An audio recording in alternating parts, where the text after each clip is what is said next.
I'd like to introduce to you Syed Rizvi. Syed has worked in small to medium enterprises as well as global companies. He's had an opportunity over the last 12 years that I've known him and watched him to work with some remarkable startup companies with innovative technology as well as with global companies, working from talking to prospects to talking to the boardroom to talking to the installed base. Let's see what we can learn from Syed. Welcome, Syed. Nice to have you with us today. Thank you, Doug. How are you doing? Very well indeed. Fantastic. Syed, some reps fear going into deal reviews. Why do you think this is so? Many people, when they hear the word deal review, and their initial reaction to it is they're going to have to spend many days and hours recording what's happened in incredible detail in the past.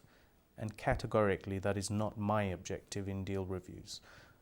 Once my teams understand that my objective is to understand the current status of a deal or opportunity and understand the risks involved in that could prevent that deal from closing successfully.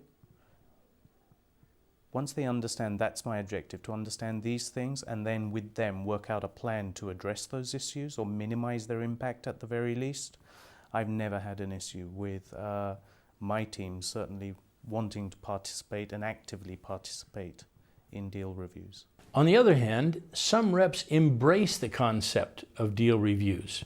What do you think the secret is that they've discovered? These kind of experienced enterprise salespeople recognize that closing major new business is about selling collectively as a team into a prospect organization. When they recognize that, then they know that they have the most important role in a company, which is they have access to all of the resources a particular company has in order to win new business.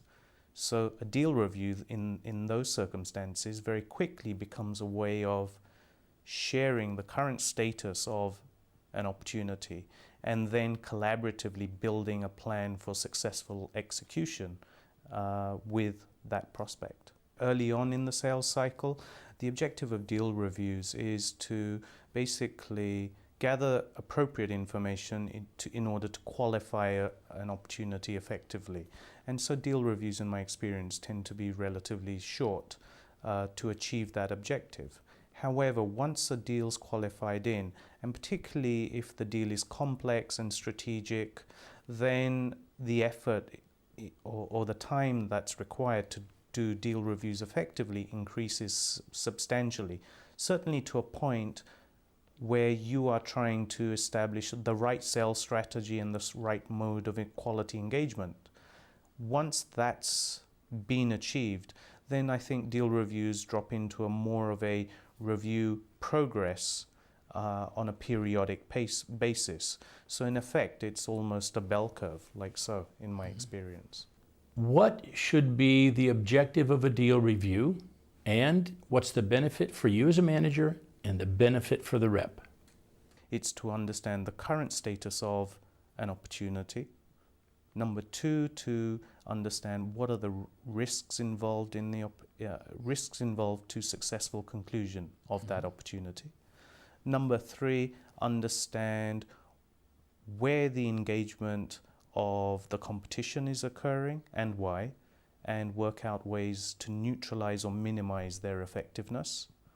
And number four, although perhaps this should have been number zero, to effectively qualify the opportunity from the outset. So you know that you as a team and also as individuals are spending your time on the right opportunities with the biggest probability of success. There's a surprising statistic, and you may have heard this, that on average it takes 268 days to lose a deal and 142 days to win a deal. Do you think deal reviews bear on those statistics?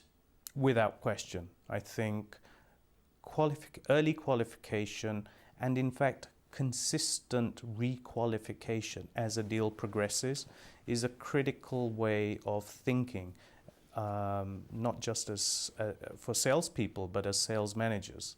You should be doing this continually.